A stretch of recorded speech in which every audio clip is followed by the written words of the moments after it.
Well, Madame Callas, even though I've been looking forward to it for so long, it's a surprising experience to sit and talk to a legend and to find her so pretty and girlish looking. Thank you, Mr. Dance. The first thing I think of is that when I see you come on stage, or even as I see you now, you have a indefinable something that makes everybody turn and look and watch absolutely fascinated. There is some kind of electricity that you generate. You must be aware of it because you've seen the results. And I've often wondered, do you know what does this? No, in fact, I'm amazed that it does happen because sometimes I feel so silly. You feel silly? All of a sudden people say, oh, how wonderful, either you acted or you...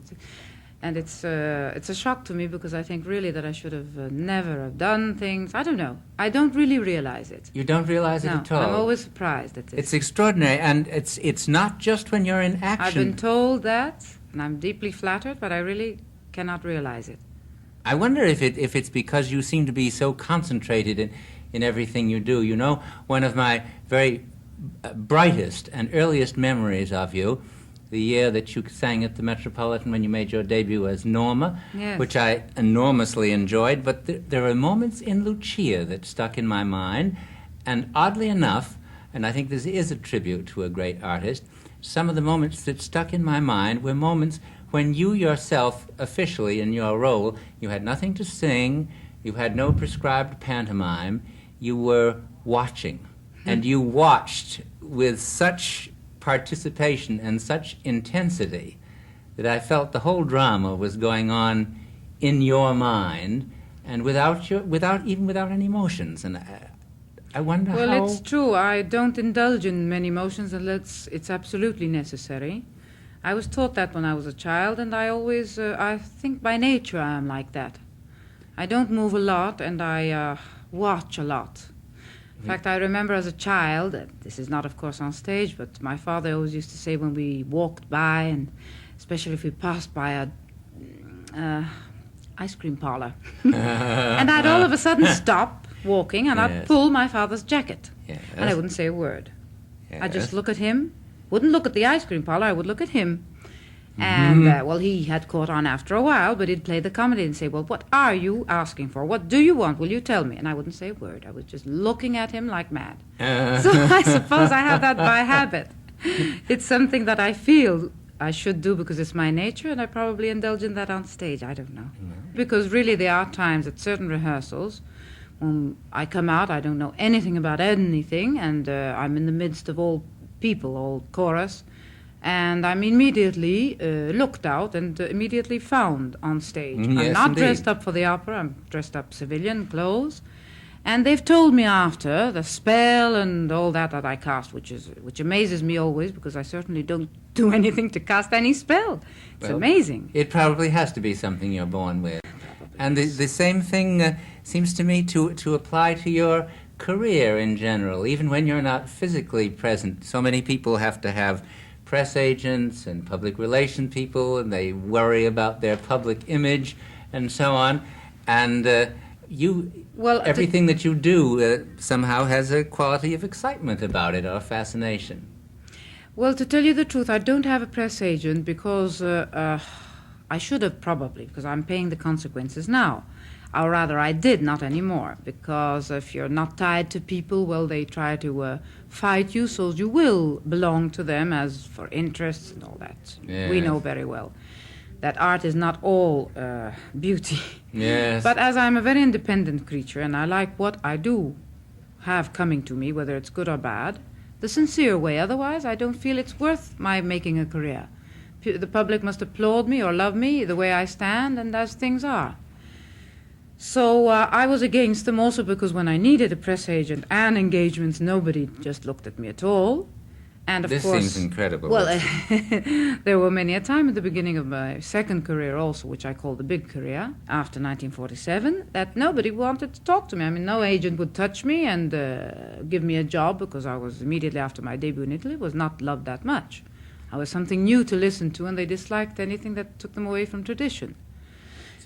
Yes, it's incredible. That's incredible. And then when they came and said, well, now there is so-and-so, the theater that wants a contract from you, I said, well, thank you very much. I have already the offer. I don't have to go through you. Yes. That caused a lot of fight. In fact, lots of booing that I've had persistently in the theater was caused by these people who are trying desperately. Because you see, if one artist is engaged in the opera, yes. If they're not freelancers, then the agency passes on 20 or 30 of their other artists together with this big star. Oh, yes. So you see, it's a... yeah, it's a way of getting others engaged. Yes, that's right. Yes. So it is a shop, I'm afraid. Well, of course it's a shock. Well, engagements were not that easy in that time, also because there were more singers, but also because they really came to me when they just couldn't find another one to cast in the role. So finally, when they did come, they knew that I would be expensive, and but I promise you that it wasn't frequent. It was about every 4 or 5 months that I would have a role.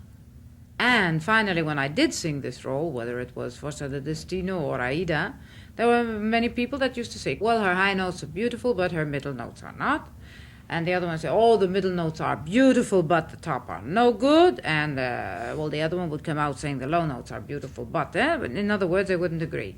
But what impressed me was in Forza del Destino in Trieste, one of those famous 4 months before I worked, from one contract to another, they used to say that, well, she does know how to move on stage. That really was something that I'll never forget. But in any case, I believe me, up to 2 years nearly, it was not as frequent as one would think to work. But also I had to say no to certain contracts which would have been below my level. But you know, you're speaking of not being traditional and so on, reminds me of the very first time I heard your voice. This was on a record, long before I had the joy of hearing you in the flesh. And a colleague of mine was a great opera buff, and he came to me and he said, this is the most marvelous new voice I have heard, and you must come and listen to this. This was a old 78 recording. Yes, and it must have been the Cetra ones, Norma, Puritani, and Isolde. The very first ones I did. This was Qui La Voce. Yes, my favorite opera, one of my favorite operas. And it sounded to me, it reminded me more than anybody else I have heard of Rosa Ponselle. Well, you see, I can answer that, Mr. Downs. We come from the old schooling. I had the good fortune of having De Hidalgo in Greece during the war, so I automatically was born into the bel canto method. And I had Serafine, who, of course, later coached me, and he was... of course, worked a lot with Rosa Ponselle, so it is the old schooling, which does not exist, unfortunately, anymore. It was the schooling, and not that you knew Ponselle or knew her I voice never or heard anything. her. I heard her in a record. Oh, not even in Greece, because during the war we didn't have records like that, and I never heard her until I came here in America. Of course, I am an admirer of hers, really. It was a beautiful voice. But and beautiful schooling. Yes. But it is the old bel canto schooling. You were speaking a moment ago about your first career. Yes, my first career, you see, I started very young, Mr. Downs. And my first career, I call in Athens. In other words, during the war, or rather, I left 2 years before from America, 1937, and the war broke out 1939. I was in Greece, and I stayed there, caught up with the war. You were a teenager then. Yes, I started, though, officially on stage at 13. 14, I did my first cavalleria. Ooh. And from then on, I did Tiefland, Fidelio, quite a few operas. While you were still in your teens? Yes, of course.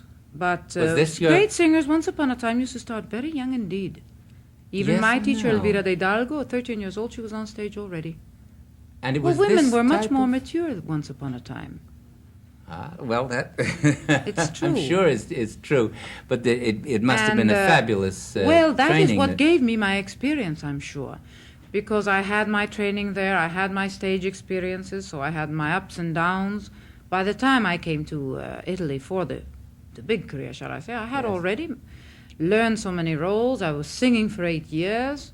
I had stopped singing for a year and a half, trying to find my way back to the big career.